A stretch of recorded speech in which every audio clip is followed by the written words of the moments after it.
Have you ever wondered how the beautiful islands of Hawaii became the 50th state of the United States? A cluster of islands, a paradise nestled in the heart of the Pacific Ocean, Hawaii's stunning natural beauty and strategic location have long made it a coveted destination. Yet its journey from an independent kingdom to a U.S. state is a tale fraught with intrigue, manipulation, and ultimately, a profound transformation.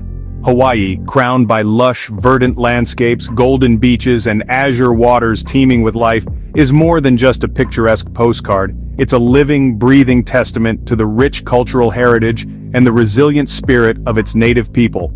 It's a paradise that once stood proud and sovereign, governed by the traditions and laws of its native Hawaiian rulers. Yet Hawaii's strategic location midway between the East and West also made it a highly prized possession. As global powers jostled for control of the Pacific during the 19th century, the islands became a focal point of international interest. The United States, in particular, eyed the island's potential as a naval base and a gateway for trade with Asia. But how did this transformation occur? How did a self-governing kingdom, led by a monarchy that traced its lineage back centuries, become an integral part of the United States? The answer to this question lies in a complex web of political maneuvering, economic interests, and cultural clashes that spanned decades.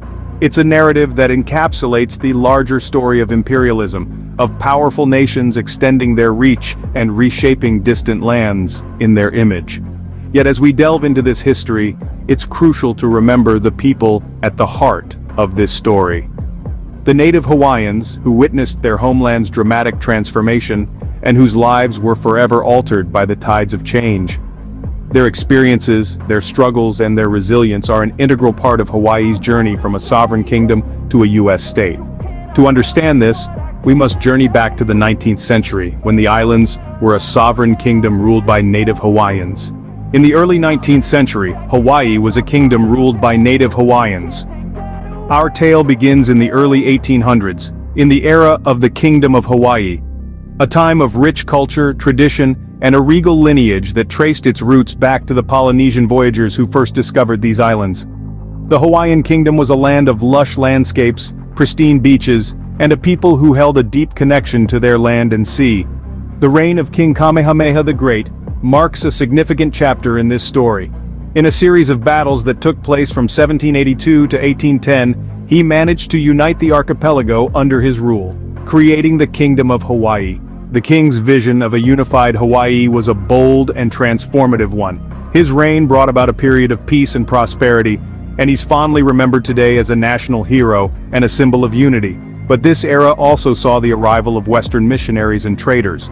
The influence they began to wield was significant. They brought with them their religion, their language, and their customs, but they also brought something far more insidious: their desire for control and power. As they integrated themselves into Hawaiian society, they began to exert influence over the kingdom's politics and economy. These Western missionaries and traders introduced new laws and systems, many of which were designed to benefit their own interests. They imposed private land ownership, a concept previously foreign to Hawaiians, who believed that the land was a shared resource. This led to a significant portion of Hawaiian land falling into foreign hands. The kingdom also saw the introduction of Western-style schools and churches. While these institutions did bring certain benefits, they also served to erode the native Hawaiian culture and language. The kingdom's traditional ways of life were gradually replaced with Western norms and values. But by the late 19th century, the sovereignty of the kingdom was under threat from powerful foreign interests. The Kingdom of Hawaii, once a paradise under the rule of native Hawaiians, was on the brink of a seismic shift that would forever change its destiny. In 1893, a group of American and European businessmen and sugar planters staged a coup against Queen Liliuokalani, the last reigning monarch of Hawaii. As the 19th century wore on, the influence of these foreign powers in Hawaii grew stronger. The sugar industry was booming, and these businessmen and planters were eager to protect their interests. The Reciprocity Treaty of 1875 had allowed Hawaiian sugar to enter the U.S. market tax-free, providing a significant boost to their profits. But they wanted more. Queen Liliuokalani, however, had different plans. She ascended to the throne in 1891, intent on restoring the power of the monarchy and the rights of the native Hawaiians. Her proposed new constitution, often referred to as the Liliuokalani Constitution, aimed to achieve just that. It sought to limit the voting rights of foreign residents and restore the monarch's executive powers, which had been significantly reduced by the Bayonet Constitution of 1887, forced upon her predecessor, King Kalakaua, under threat of violence. This proposed constitution, however, never saw the light of day. The foreign businessmen saw it as a direct threat to their interests and took drastic action. Backed by the U.S. Minister to Hawaii, John L. Stevens, they formed the Committee of Safety with the express purpose of overthrowing the Queen. On January 17, 1893, they made their move.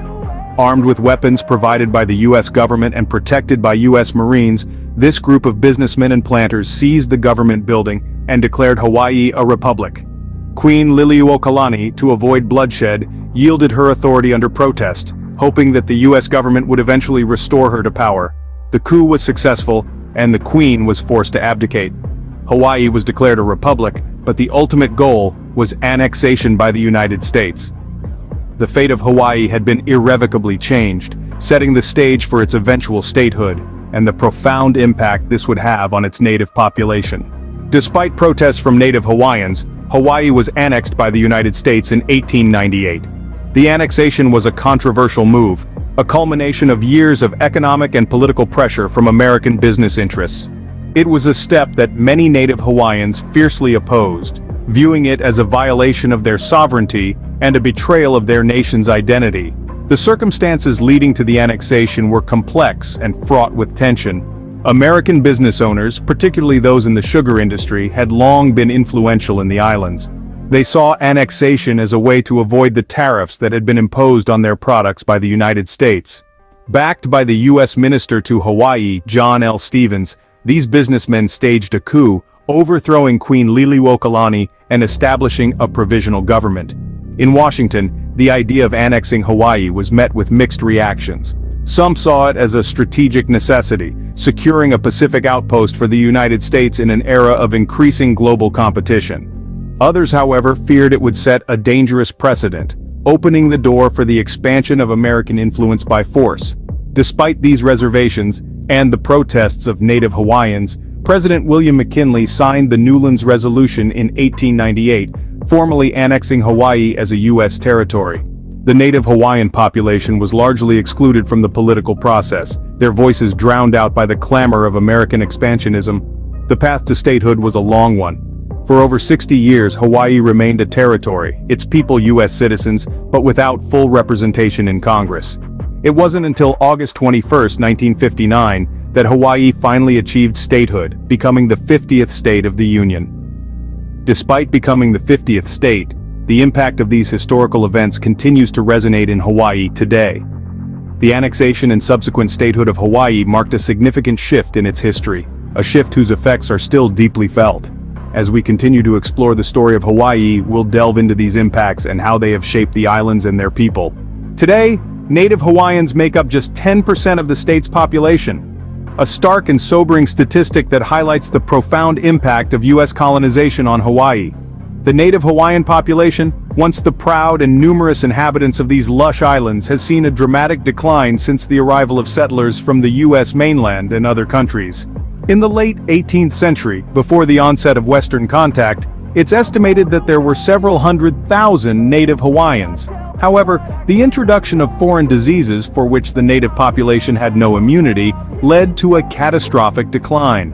By the late 19th century, the native Hawaiian population had dwindled to a mere 40,000. The decline of the native population was not the only demographic shift. The annexation and subsequent statehood of Hawaii led to an influx of settlers from the U.S. mainland. They saw the islands as a land of opportunity, a paradise ripe for investment and development. This wave of migration changed the demographic landscape of Hawaii, diluting the native population and leading to a cultural amalgamation.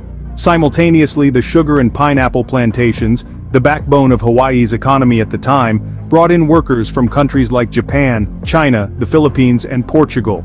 This influx of diverse cultures has contributed to the multicultural tapestry that characterizes Hawaii today. However, the consequences of this demographic shift have been complex. While it's true that Hawaii is a melting pot of cultures, the native Hawaiian culture has struggled to preserve its identity amidst the cultural assimilation. The loss of native Hawaiian language, customs, and traditions has been a painful side effect of this demographic shift. Despite these challenges, native Hawaiians have shown resilience and determination to preserve their heritage. Today, there's a resurgence in interest and pride in native Hawaiian culture, language, and traditions, signaling a hopeful future for this resilient community. Though Hawaii is celebrated as a multicultural paradise, its history is a stark reminder of the complex and often tragic consequences of colonialism. Subscribe for more videos like this. Turn on notification and leave a like to help the channel out. Thank you for watching.